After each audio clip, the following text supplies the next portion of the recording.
Healing isn't just about being free of pain. It's about reclaiming your life, your independence, your sense of purpose, and in the end, helping others do the same.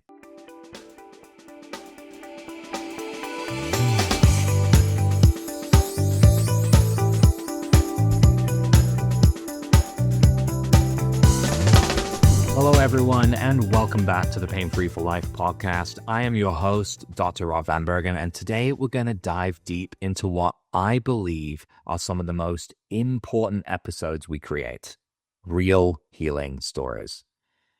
In this episode, we're going to be talking about a healing story that is one that sticks in my mind, and it brings someone from pain to empowerment. Remember, this is the important thing about this season. Healing isn't just about being free of pain. It's about reclaiming your life, your independence, your sense of purpose, and in the end, helping others do the same. And so today I want to share a truly remarkable story from our community. And this is Swamini's journey. Her transformation shows us that no matter how overwhelming pain may feel, with the right tools, with the right guidance, the right mindset, healing and empowerment are possible. Now, Swamini's journey was actually shared in our first issue of our Pain Free Living magazine. So every month we publish an issue of this magazine, and there is a case study / healing story included. And I wanted to feature this one here because I think this message is just so powerful. Now, Swamini is a vibrant woman from Santa Barbara, California, but for years, her light was dimmed by debilitating pain. She lived with both rheumatoid arthritis and osteoarthritis, and this brought constant joint pain, swelling, water retention, and even neuralgia, which is loss of sensation in her legs and feet. Now, things got so bad that her ankles began turning black. She had already endured having a surgically implanted pain pump removed, and despite everything, from hot and cold compresses, physical therapy, supplements, essential oils, even restorative yoga, her mobility continued to decline. For more than 5 years, she searched for answers, and relief when it came was always fleeting. Isn't that always the case, right? It's how it seems. And like so many people with chronic pain, she began to wonder, is this just the way my life will be? Now, her turning point came when a palliative care doctor introduced her to microcurrent therapy and connected her with our Pain Free for Life team. With her treatment coordinator's support, we built a customized healing plan centered on the Avasia Life Pinnacle, the most advanced microcurrent device we have. But just as important, her plan was rooted in removing the pain through the Hache Protocol for pain resolution. The goal was to combine microcurrent therapy with stress reduction, with grounding protocols, with lifestyle support. And here are a few highlights of the things we focused on for this protocol for Swamini. Vagus nerve stimulation was probably the most important thing.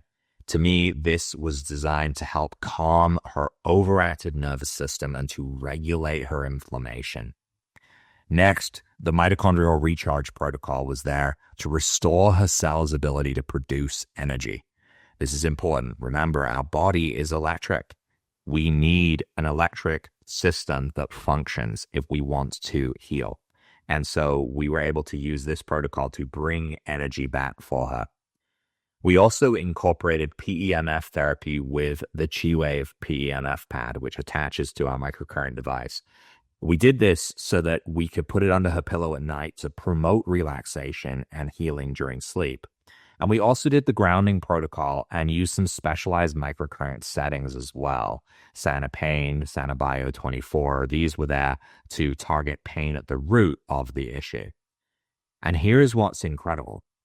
Within the first month, she began to see tangible improvements. What happened next was nothing short of life-changing. The swelling in her legs went down. Sensation returned to her feet. She no longer needed her walker or a wheelchair, just poles for support to start. And soon she was walking 90 minutes to 2 hours a day.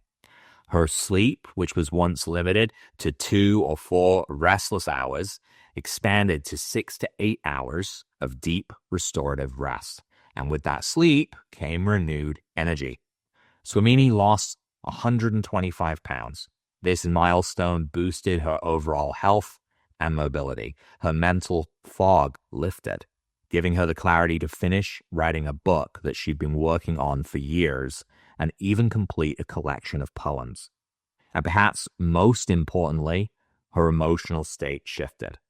Free from constant pain, she describes herself as calm, happy, and fully in control of her life again. This is what Swamini herself actually said. I don't know what shape I'd be in if I hadn't started using microcurrent. I now understand that I have to take responsibility for my health rather than expecting someone else to fix it. That to me is an incredibly powerful and incredibly true moment, because this is what we are all about. We will give you the tools, but you need to be using them. We as a society have kind of decided that we're going to put our health in the hands of other people.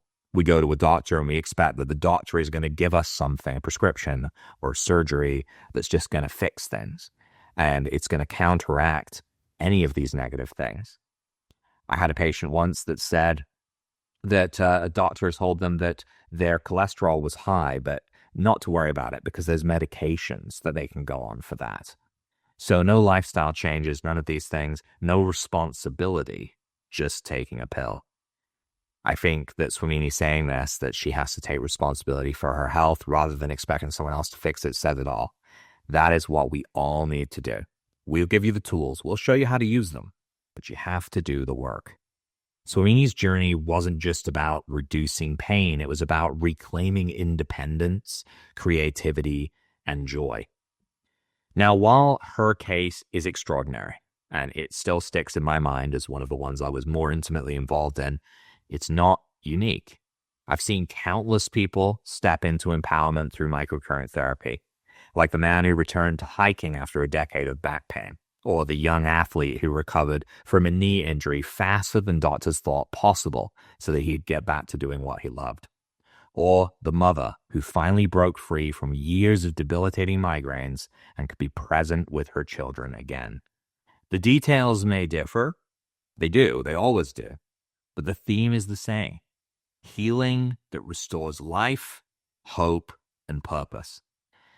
What I love most about Swamini's story is that it reminds us that healing is not just about the physical body.